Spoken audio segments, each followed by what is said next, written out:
இது கூட நம்ம நெய்யில் ஃப்ரை பண்ண முந்திரி பருப்பையும் ஆட் பண்ணிக்கலாம். இதையும் நம்ம ஒன்று போல் கலந்து விட்டுக்கலாம்.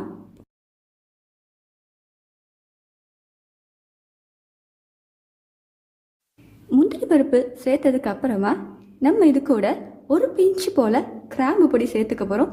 இது வெறும் ஆப்ஷனல் தான். இதை சேர்த்துக்கிட்ட லட்டு நல்ல வாசனையாக வரும்.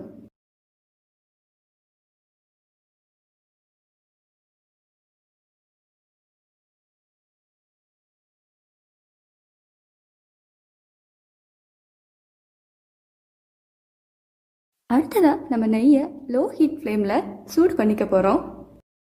சூடு பண்ண நெய்யை இப்போ நம்ம ரவையில் கலந்துக்கலாம்.